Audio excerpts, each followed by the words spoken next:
जो बच्चा सलाम कर रहे हैं तमाम को वालेकुम अस्सलाम। चलें, आज टॉपिक हम लोगों ने कौन सा पढ़ना है बताएंगे आप लोग, ताकि हम लोग वो कंटिन्यू करें। कल लास्ट जो हमने पढ़ा था वो जियोट्रॉपिज्म के बारे में पढ़ा था। आज हम जियोट्रॉपिज्म से आगे मेरा ख्याल है नेस्टिक मूवमेंट्स पढ़ेंगे, ठीक है। लें जी, अल्हम्दुलिल्लाह फाइन, इसका मतलब सब लोग ठीक हैं। सो आज हम पढ़ेंगे स्टूडेंट्स नेस्टिक मूवमेंट्स, और साथ में ये देखेंगे कौन से हार्मोन्स किस तरह से मूवमेंट करवा रहे हैं। जी ठीक, आप सुनाएं सर। जी मैं भी बिल्कुल ठीक ठाक हूँ। दुआ किया करेंगे सब लोग ठीक ठाक रहें और इन्जॉय करते रहें। तो बच्चों, अकल के कच्चों, नेस्टिक मूवमेंट्स ऐसी मूवमेंट्स होती हैं जिनकी कोई डायरेक्शन नहीं होती, नॉन डायरेक्शनल मूवमेंट्स को नेस्टिक मूवमेंट्स कहते हैं। नॉन डायरेक्शनल यानी बगैर डायरेक्शन के जो मूवमेंट होती है, इसको हम मंथली टेस्ट का सिलेबस। बेटे मंथली टेस्ट अभी बहुत दूर है, अभी ईद गुजारे हैं, आप क्या कर रहे हैं? मंथली टेस्ट तो बड़ी दूर है, अभी ईद करें, अच्छे से कुर्बानी करें। मंथली टेस्ट की आपको पहले पड़ गई है। इंजॉय, जस्ट चिल, ठीक है। तो मैं बता रहा था कि नॉन डायरेक्शनल मूवमेंट्स को नेस्टिक मूवमेंट कहते हैं, जिसकी वजह एक्सटर्नल स्टिमुलाई होती है, यानी बाहर से स्टिमुलस जो है वो पौधों में, प्लांट्स में नॉन डायरेक्शनल मूवमेंट करवाता है। यह मज़ीद दो टाइप्स की होती है, निक्टी नेस्टी,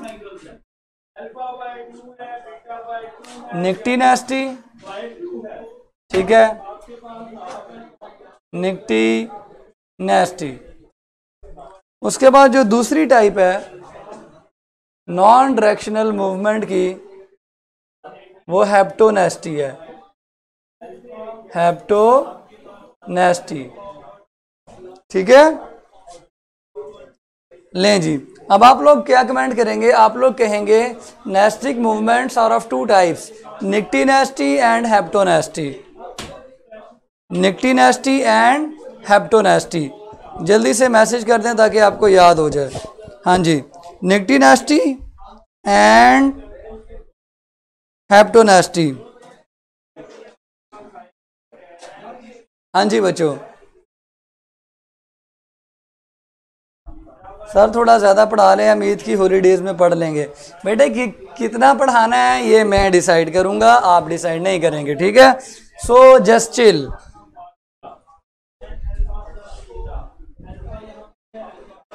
चलें जी, तो निक्टी नेस्टी बेटे ऐसी मूवमेंट होती है जिससे डिफरेंशियल ग्रोथ होती है। इसकी मज़ीद दो टाइप्स होती हैं। एक होती है सबसे पहले फोटोनेस्टी, लाइट की वजह से अगर डिफरेंशियल ग्रोथ हो रही हो, और दूसरी होती है थर्मोनेस्टी, टेम्परेचर की वजह से डिफरेंशियल ग्रोथ हो रही हो। सो बेसिकली निक्टी नेस्टी की दो टाइप्स हो गई, ठीक है। पहली टाइप हो गई जी फोटोनेस्टी, और दूसरी जो है ना वो थर्मोनेस्टी है। अब फोटोनेस्टी के अंदर फोटो पीरियड इस्तेमाल होता है। फोटो पीरियड आप लोगों को पढ़ाऊंगा इंशाल्लाह नेक्स्ट चैप्टर के अंदर। इस फोटो पीरियड के मुताबिक फ्लावर्स की ओपनिंग एंड क्लोजिंग होती है। फ्लावरिंग जो होती है ना, वो ओपनिंग और क्लोजिंग करते हैं अपनी, उसमें लाइट की इंटेंसिटी वजह बनती है, लाइट वजह बनती है। अगर आप एग्जाम्पल ले लें कि वो जिस वक़्त लाइट को ज़्यादा गेन करते हैं तो वो ओपन हो जाते हैं, जब वो गेन नहीं करते तो वो क्लोज रहते हैं। सो फ्लावर्स का ओपन होना और क्लोज होना किसकी बेस पे? लाइट की बेस पे। ये एग्जाम्पल है निक्टी नेस्टी के अंदर फोटोनेस्टी की, ठीक है। ये इंशाल्लाह फोटो पीरियड का जो कॉन्सेप्ट है वो डिटेल में आपको मैं समझाऊंगा। इसकी एक छोटी सी मिसाल है कि कुछ पौधे ऐसे होते हैं, कुछ फ्लावर्स ऐसे होते हैं जो गर्मियों के अंदर आपको नज़र आते हैं। कुछ फ्लावर्स ऐसे होते हैं जो सर्दियों के अंदर आपको नज़र आते हैं। अब आप लोगों ने कभी गौर किया कि ये क्या, कुछ फल आप सर्दियों में खाते हैं, कुछ फल आप गर्मियों में खाते हैं। मसलन गर्मियों के अंदर मैंगो बहुत मशहूर है, ठीक है, और इसी तरह सर्दियों के कुछ अलग से फ्रूट्स हैं। सो इसका मतलब फ्लावरिंग जो है ना वो मौसम पे डिपेंड करती है। और आपको पता है मौसम के अंदर कौन सी चीज़ इन्वॉल्व होती है? Photo period. फोटो पीरियड के अंदर अगर आपको थोड़ा सा मैं हिंट दूं तो दो तरह के डेज होते हैं, शॉर्ट डेज और लॉन्ग डे। अब मैं आप लोगों से पूछता हूं, मुझे बताओ आजकल जो दिन चल रहे हैं वो लॉन्ग डेज है कि शॉर्ट डेज हैं? जो आजकल दिन चल रहे हैं वो लॉन्ग डेज है कि शॉर्ट डेज हैं? हाँ जी, ऑरेंजेस इन विंटर, बिल्कुल ठीक है। लेकिन ये बताएं आजकल जो डेज चल रहे हैं वो लॉन्ग डेज है कि शॉर्ट डे हैं?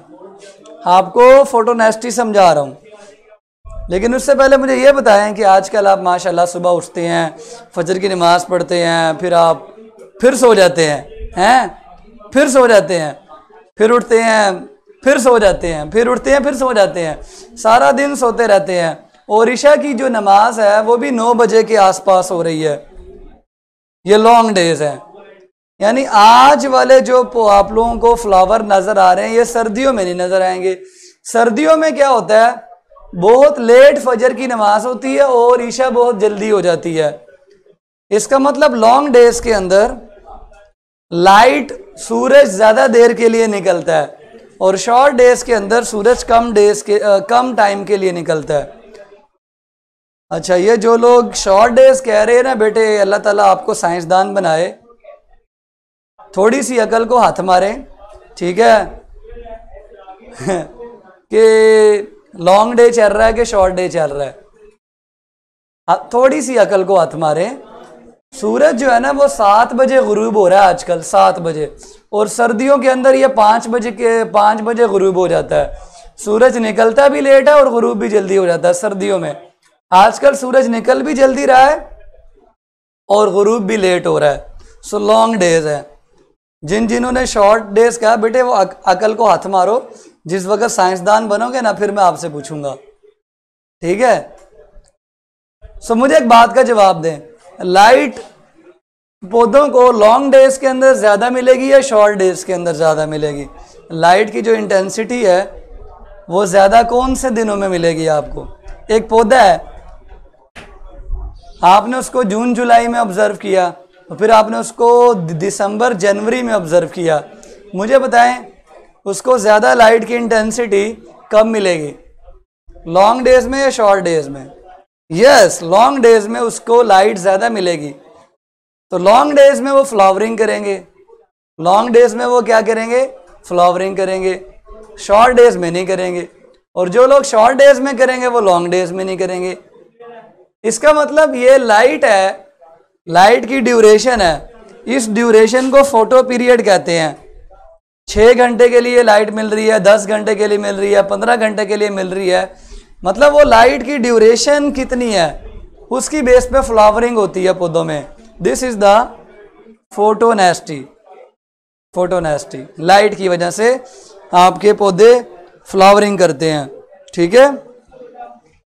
अब दूसरी है जी थर्मोनेस्टी। थर्मो का मतलब होता है टेम्परेचर।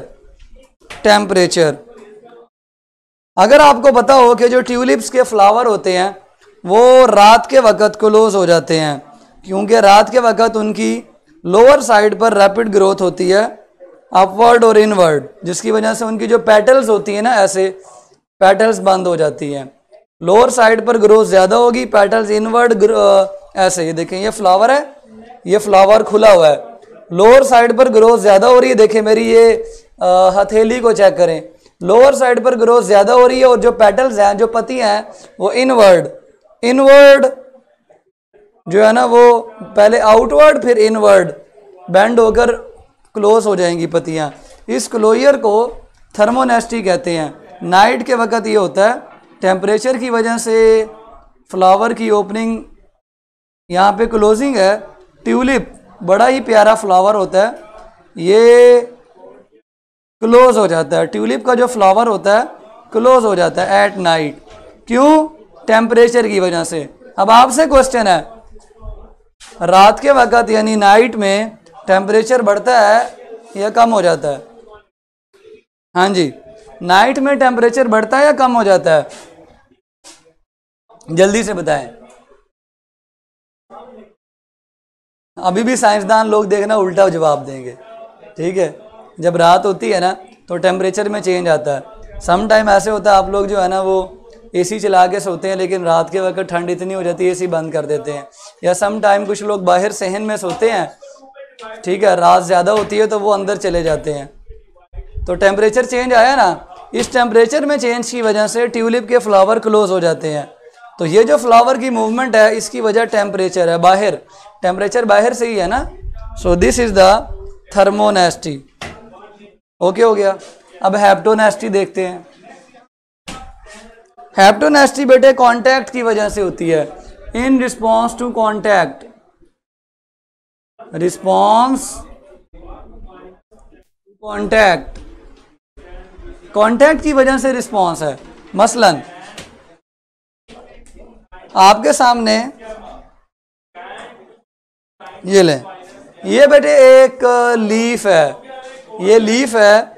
आपको पता है ये लीफ क्या करेगा? अगर इस लीफ की दो लूप्स के दरमियान, ये लीफ के दो हिस्से हैं, इन दो हिस्सों के दरमियान अगर कोई कीड़ा, कोई इंसेक्ट, कोई चींटी, कोई मक्खी आके बैठती है ना, ये देखें ये मक्खी बैठी और ये बंद हो गया। कभी देखा ऐसे लीव्स को देखा कभी? ये ओपन था, जैसे इसके अंदर कोई मक्खी, कोई फ्लाई, कोई इंसेक्ट आके बैठा, ये फौरन अपनी दोनों लूप्स को, अपने दोनों पोर्शन को बंद कर लेता बुक की तरह। अब ये एक मूवमेंट हुई है पत्तों के अंदर, इस मूवमेंट की वजह क्या है? कांटेक्ट। और इसकी जो मैंने एग्जांपल आपको करके दिखाई है, ये वीनस फ्लाई ट्रैप का पत्ता होता है। वीनस फ्लाई ट्रैप, ऐसा पत्ता जो ट्रैप कर लेता है फ्लाइज को, मतलब इंसेक्ट्स को जो उड़कर आ रहे होते हैं, ये उनको ट्रैप कर लेता है, फिर उनको डाइजेस्ट करके अब्जॉर्ब कर लेता है। कार्निवोरस प्लांट्स इस तरह का काम करते हैं। पिक्चर प्लांट बेटे ये नहीं करता। पिक्चर प्लांट का पिक्चर होता है, ये वीनस फ्लाई ट्रैप है। नाम बोले बच्चों, वीनस फ्लाई ट्रैप, ठीक है। तो ये पत्ते कब बंद हुए हैं? जिस वक्त वो इंसेक्ट, वो कीड़ा ऊपर आके बैठा है, तो ये पत्ते क्लोज हो गए।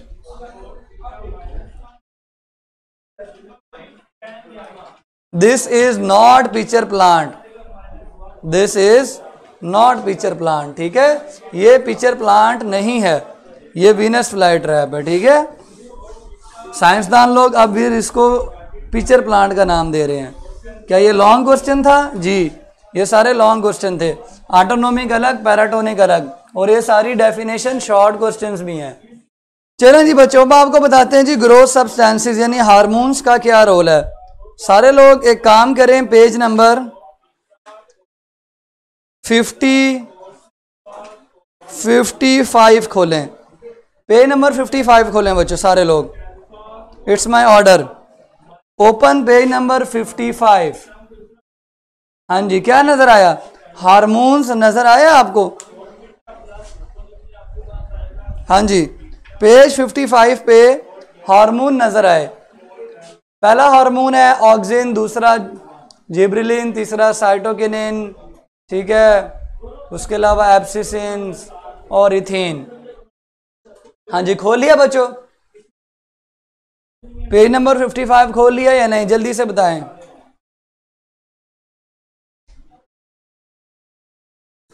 ये जो हार्मोन्स पेज 55 पे, ये हम डिटेल से पढ़ेंगे, लेकिन उन्हीं से 2-3 बातें यहां पे लिखी हुई है ये समझाने के लिए कि जो आपको मैंने 2 दिन में मूवमेंट्स पढ़ाई हैं, सारी 2-3 दिन में, उन मूवमेंट्स के अंदर कौन कौन से हार्मोन्स इन्वॉल्व हैं। सो सबसे पहले आप सेकंड लाइन को, role of plant growth substances, जो आज का टॉपिक है, अब उसको इससे रिलेट करें। इसमें लिखा है कि प्लांट ग्रोथ सब्सटेंसेस, वो कौन से हैं ग्रोथ सब्सटेंसेस? वो हार्मोन्स हैं। उनमें पहला हार्मोन है जी ऑक्सिन्स। ऑक्सिन्स क्या क्या कर रहा है? कुछ एमसीक्यूज बता रहा हूं आपको ऑक्सिन्स के बारे में। ऑक्सिन्स आपकी करवा रहा है फोटोट्रोपिज्म। फोटोट्रोपिज्म जो होती है, लाइट की वजह से जो ट्रॉपिक मूवमेंट होती है, वो ऑक्सिन करवाता है। ये एक एमसीक्यू आपने याद कर लिया, ठीक है। और इसकी एग्जांपल है इंडोलेस्टिक एसिड। ये स्टेम्स को, शूट्स को लाइट की तरफ बेंड करता है। ये वाला हार्मोन इन्वॉल्व है, ठीक है। उसके बाद बच्चों ऑक्सिन जो है ना, ये ग्रेविट्रोपिज्म भी करवाता है। पॉजिटिव ग्रेविट्रोपिज्म। किसकी ग्रेविट्रोपिज्म करवाता है? रूट्स की। पॉजिटिव ग्रेविट्रोपिज्म ऑफ रूट्स के अंदर भी ऑक्सिन इन्वॉल्व है। ये एमसीक्यूज करवा रहा हूं बच्चे, आप लोग अगर कहीं पे लिख सकते हैं तो बहुत अच्छा हो जाएगा।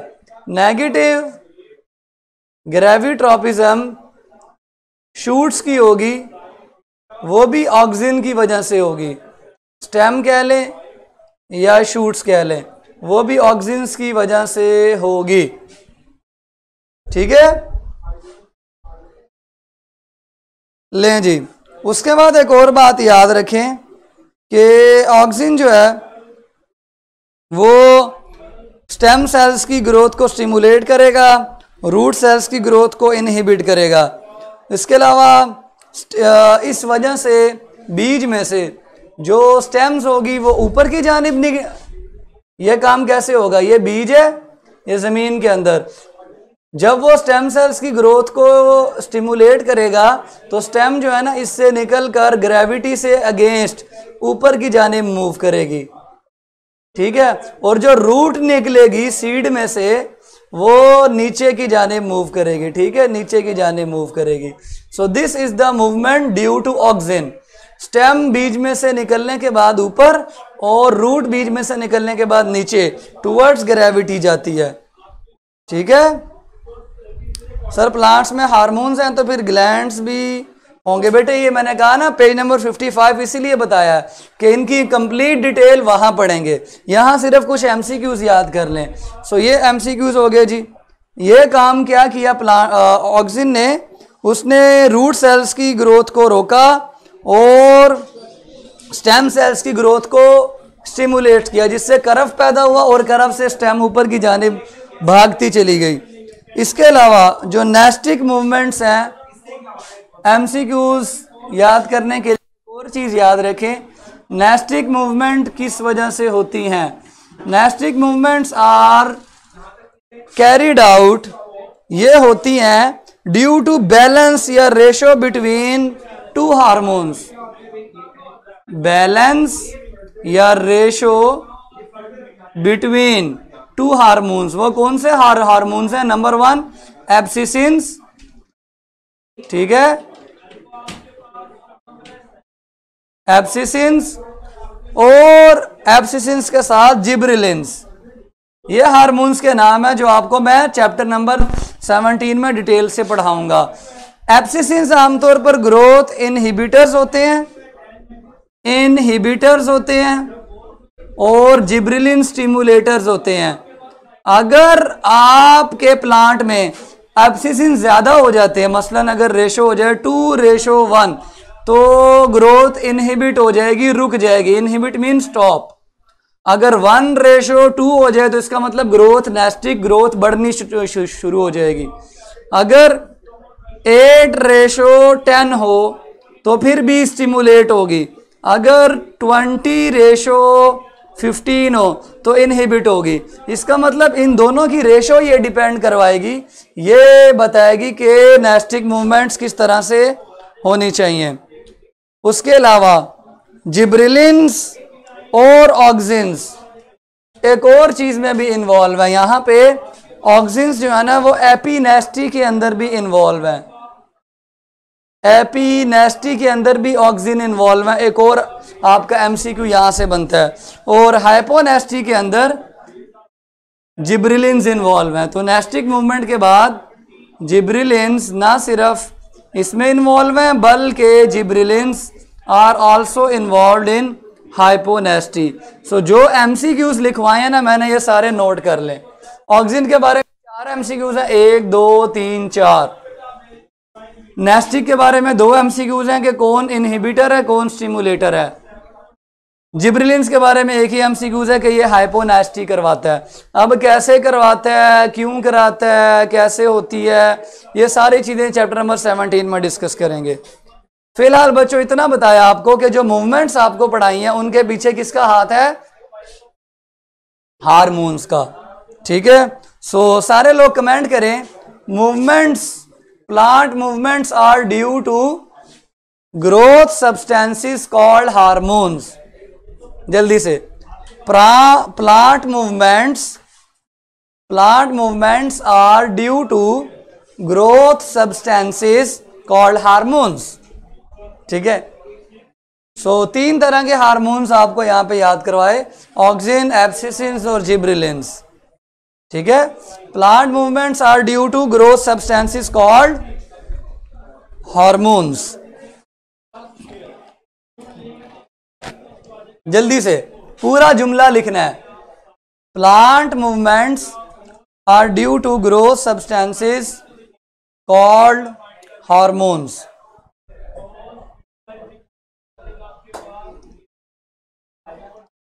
ठीक है बच्चों,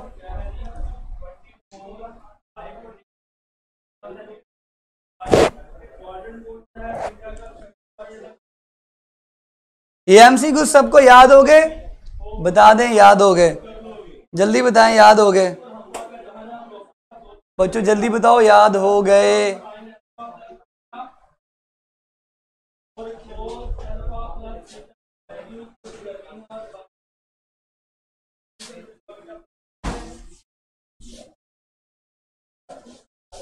ले स्टूडेंट, नेक्स्ट हमारा टॉपिक है skeletal system in animals, support in animals. जानवरों को जो सपोर्ट मिलती है उसकी सबसे पहली जो रीजन है वो स्केलेटन है, ढांचा। क्या होता है जी ढांचा? ढांचा क्या होता है? ढांचा एक फ्रेमवर्क होता है, एक पूरा सांचा होता है जिसको हम कहते हैं कि ये फ्रेमवर्क है, रिजिड है, सख्त होता है, रिजिड फ्रेमवर्क होता है, हड्डियों का, कार्टिलेज का और उसके अलावा दूसरे जो टिश्यूज होते हैं उनका। ये 3 तरह का होता है। ठीक है, 3 तरह का स्केलेटन होता है बच्चों, नाम याद करें मेरे साथ।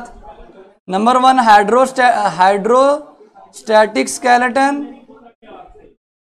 नाम याद करें जल्दी से, हाइड्रोस्टैटिक स्केलेटन। नंबर 2 एक्सोस्केलेटन और नंबर 3 एंडोस्केलेटन।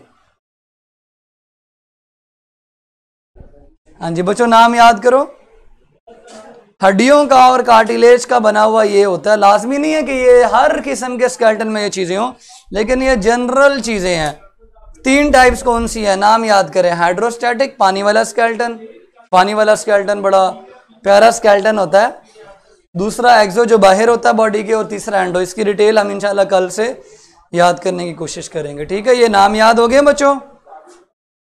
शाबाश।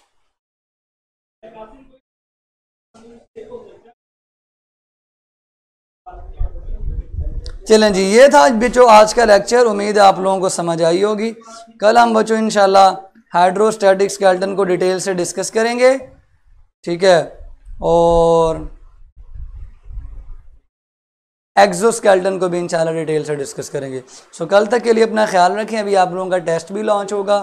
ठीक है, टेस्ट को सॉल्व करना आसान से एमसीक्यूज हैं, अगर कोई प्रॉब्लम हो तो मुझसे कल पूछ लीजिएगा। सो कल तक के लिए अल्लाह हाफिज़।